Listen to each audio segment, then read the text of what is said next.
नमस्कार, SBT news में आपका स्वागत है। पेश है 22 जुलाई शनिवार शाम 7:15 बजे राजस्थान की बड़ी खबरें। प्रधानमंत्री नरेंद्र मोदी ने शनिवार को कहा कि लोगों ने अगले 25 वर्षों तक भारत को विकसित राष्ट्र बनाने का संकल्प लिया है।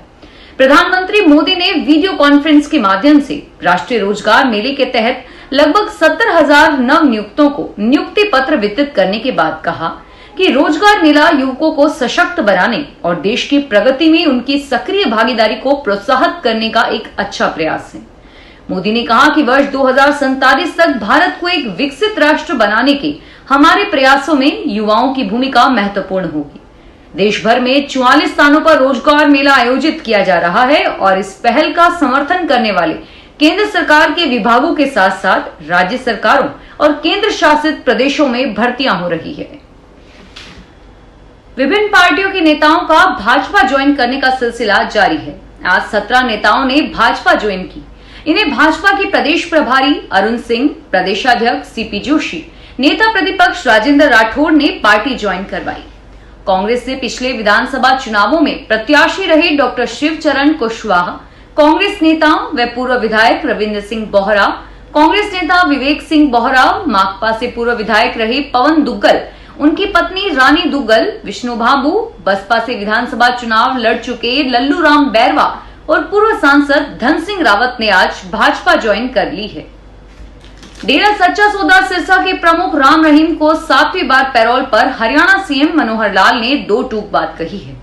उन्होंने कहा कि हर कैदी के अधिकार होते हैं और इसी वजह से राम रहीम को पैरोल मिलती है और इतना जरूर है कि हम उनको सिरसा स्थित आश्रम में आने की परमिशन नहीं देते। राम रहीम को लगातार पैरोल पर हरियाणा सरकार की आलोचना के बाद सीएम का ये बयान आया है। डाक विभाग में सरकारी नौकरी पाने के लिए फर्जी मार्कशीट बनवाने वाले कोई एक दो नहीं, पूरे 37 युवक निकले। अधिकांश नागौर के युवक युवतियां हैं। मार्कशीट किसी ने आंध्र प्रदेश से तो किसी ने तेलंगाना से, कोई भोपाल से तो कोई तमिलनाडु से लेकर आया। नागौर के डाक विभाग ने जब संबंधित बोर्ड से इनकी मार्कशीट की असलियत जानी तो यह खेल सामने आया और अभी 21 अभ्यर्थी के दस्तावेज जांच आने बाकी हैं। इस पूरे फर्जीवाड़े में किसी स्थानीय तो किसी गिरोह के शामिल होने की आशंका जताई जा रही है। डाकघर अधीक्षक रामावतार सोनी ने कोतवाली थाने में 2 अलग-अलग एफआईआर दर्ज कराई हैं।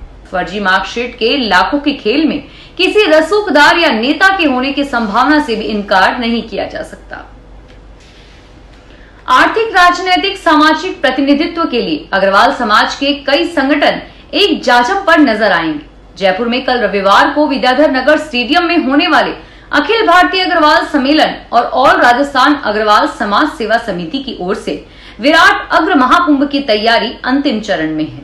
कार्यक्रम में जयपुर सहित प्रदेश के अन्य जिलों, समस्त जिलों के समाज बंधु बड़ी संख्या में हिस्सा लेंगे और साथ ही प्रदेश की 200 में से 140 विधानसभा क्षेत्रों का प्रतिनिधित्व होगा। आम फलों का ही नहीं, हम मेवाड़ वालों के दिल के अभी राजा है। इसका अंदाजा इसी बात से लगाया जा सकता है कि हर सीजन में प्रतिदिन 100 से 125 टन आम की बिक्री यहाँ होती है। उदयपुर मंडी में पूरे सीजन में 9 से 10 वैरायटी के आम आते हैं। अलग अलग समय में देश के विभिन्न क्षेत्रों की मशहूर किस्मों की आवक यहाँ होती है, जो 30 से लेकर 300 रुपए प्रति किलो तक के भाव बिकते हैं।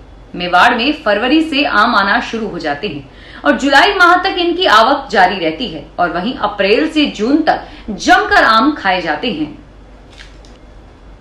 भारतीय रेल ने अब LHB कोच के ट्रेन सेट बनाने की एक महत्वाकांक्षी योजना बनाई है, जिसमें दोनों ओर 6000 हॉर्स पावर वाले P5 विद्युत इंजनों को लगाया जाएगा, जिससे ट्रेन 160 किलोमीटर प्रति घंटा से अधिक गति से दौड़ने में सक्षम होगी। करीब 45,000 परिवारों की किस्मत में फिलहाल मुफ्त गेहूं दूर दूर तक नजर नहीं आ रहा। करीब 4 महीने से राष्ट्रीय खाद्य सुरक्षा के तहत परिवारों के चयन का काम बंद पड़ा है। सारा दोष बंद पोर्टल को दिया जा रहा है। मुफ्त गेहूं की हरी झंडी नहीं मिलने से हजारों परिवारों को मुख्यमंत्री अन्नपूर्णा फूड पैकेट भी नहीं मिल सकेगा। सूत्रों के अनुसार खाद्य सुरक्षा के तहत चयनित परिवारों का काम बंद पोर्टल की वजह से रुका हुआ है। नागौर जिले में इसके लिए 1,19,877 परिवारों ने आवेदन किया था और इनमें से 34,117 परिवारों को ही इसके लिए चयन हुआ है। करीब 1100 फॉर्म्स रद्द कर दिए गए हैं। राजस्थान के पश्चिमी जिलों में मॉनसून मेहरबान रहा। जोधपुर बीकानेर संभाग में शुक्रवार देर शाम तेज बारिश हुई। जैसलमेर में सवारियों से भरी बस पानी में फंस गई और जोधपुर में कई कॉलोनियों में पानी सैलाब की तरह बहता हुआ नजर आया। इससे आदमी से लेकर गाड़ियां तक बहती नजर आई। इस एरिया में 100 mm से ज्यादा बरसात दर्ज हुई। मौसम विशेषज्ञों के मुताबिक राज्य में अगले कुछ दिन तक तेज बारिश होने का अनुमान है। पिछले 24 घंटे की रिपोर्ट यदि देखें तो जैसलमेर, जोधपुर, बाड़मेर, बीकानेर, गंगानगर, चूरू समेत कई जिलों में 4 इंच या इससे भी ज्यादा बरसात हुई। बीकानेर के कोलायत में 118 mm बारिश होने से जगह जगह पानी भर गया। जैसलमेर में तेज बारिश के कारण रेलवे अंडरपास में पानी भरने से बस फंस गई और इसके बाद यात्रियों को 3 से 4 फीट तक के पानी से बाहर निकाला गया। मेरी पुलिस मेरा अभियान के तहत दौसा जिला पुलिस व साइबर सेल की टीम ने 75 लाख रुपए की कीमत के 489 मोबाइल ट्रेस किए। शनिवार को ये मोबाइल उनके वास्तविक मालिकों को लौटा दिए गए। एसपी वंदिता राणा ने बताया कि आम जन में पुलिस के प्रति विश्वास कायम रखने की दिशा में मेरी पुलिस मेरा अभियान के तहत लोगों के गुम हुए मोबाइल को ट्रेस करने के निर्देश दिए गए थे और इस पर साइबर सेल व सभी थाना इंचार्ज के सहयोग से करीब 75 लाख की कीमत के 489 मोबाइल फोन ट्रेस किए गए। एसीपी के निर्देश पर शनिवार को सभी मोबाइल्स उनके धारकों को लौटाए गए। कोटा के लाडपुरा एरिया में बार बार अघोषित बिजली कटौती और जबरन वीसीआर भरने का आरोप लगाते हुए भाजपा कार्यकर्ताओं और स्थानीय लोगों ने विरोध किया। लोग निजी बिजली कंपनी के स्थानीय ऑफिस के बाहर पहुंचे, प्रदर्शन किया और इस दौरान महिलाएं अपने नवजात बच्चों को गोद में लेकर प्रदर्शन के लिए पहुंचे। भाजपा नेता हितेंद्र शर्मा हितू व क्षेत्रीय पार्षद दीपक नायक के नेतृत्व में प्रेमनगर, गोविंदनगर, डीसीएम क्षेत्र के लोग और भाजपा कार्यकर्ताओं ने प्रदर्शन किया। हितेंद्र शर्मा हितू ने प्रदर्शन के दौरान कहा कि लाडपुरा विधानसभा क्षेत्र, प्रेमनगर, गोविंदनगर, डीसीएम कंसुआ इलाकों में जहां दिहाड़ी मजदूर करने वाले व्यक्ति सिर्फ अपना जीवन यापन कर रहे हैं, वहां पर केडीएल द्वारा जबरन वीसीआर भरी जा रही है। राजस्थान नर्सेज संयुक्त संघर्ष समिति सीकर की ओर से कल्याण अस्पताल में अनिश्चितकालीन धरना प्रदर्शन जारी है। धरने में आज 5वें दिन नर्सेज ने राजस्थान सरकार को सद्बुद्धि देने के लिए हनुमान चालीसा और सुंदरकांड का पाठ किया। नर्सेज ने धरना स्थल पर राम नाम का जाप भी किया। नर्सेज संयुक्त संघर्ष समिति के सदस्य ओमपाल सिंह ने बताया कि पिछले 5 दिनों से प्रदेश भर के नर्सेज अपनी 11 सूत्री मांगों को लेकर धरना प्रदर्शन कर रहे हैं, लेकिन सरकार इनकी ओर कोई ध्यान नहीं दे रही है। बूंदी में रिश्वतखोर आबकारी निरीक्षक के खिलाफ एसीबी की जांच में एक और चौंकाने वाला खुलासा हुआ है। रिश्वतखोर आबकारी निरीक्षक ने विभाग में अपनी पत्नी के नाम की गाड़ी सरकारी कार्यालय के लिए लगा रखी थी और खुद के निजी काम में लेकर सरकारी बिल का फायदा उठाता था।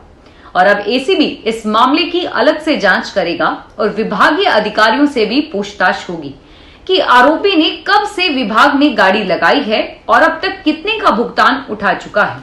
मामले में 12 अतिरिक्त पुलिस अधीक्षक गोपाल सिंह कानावात को जांच अधिकारी नियुक्त किया गया है। टोंक जिले के गुस्सी गांव में जैन समाज की ओर से 10 करोड़ से ज्यादा की लागत से मंदिर बनवाया जा रहा है। बेहद ही अनोखे और आकर्षक सहस्त्रकूट जिनालय विज्ञा तीर्थ मंदिर में जैन समाज के 24 तीर्थंकरों समेत 1008 मूर्तियां होगी। इस मंदिर का काम जोरों शोरों से चल रहा है और यह मंदिर आगामी दिनों में टोंक को राजस्थान में ही नहीं बल्कि देश विदेश में भी अलग पहचान दिलाएगा। विज्ञा श्री माता जी के ड्रीम प्रोजेक्ट पर इस मंदिर का 5 बीघा जमीन पर काम शुरू हो गया है और अभी टोंक जिले के गुस्सी गांव के पास मंदिर का काम चल रहा है। राजस्थान में स्कूली बच्चों की सेहत सुधारने के लिए चलाई जा रही राज्य सरकार की बाल गोपाल योजना में प्रतिदिन आए जाने वाले दूध से बीते 20 दिनों में बच्चे कन्नी काटने लगे हैं। 12 जिले में बच्चों को दूध नहीं पीने से विद्यालय के शिक्षक शिक्षिकाएं परेशान हैं। उनकी परेशानी है कि बच्चों के दूध नहीं पीने से बचे हुए दूध के पाउडर को कैसे खपाएं। हालांकि शिक्षा विभाग के अधिकारी कह रहे हैं कि बच्चे दूध का नियमित सेवन कर रहे हैं। जिला पोषाहार समिति की बैठक प्रत्येक माह जिला कलेक्टर की अध्यक्षता में होने वाली बैठक में इस मामले को लेकर विस्तार से चर्चा होती है। फिलहाल इस बुलेटिन में इतना ही और फिर हाजिर होंगे तमाम बड़ी खबरों के साथ।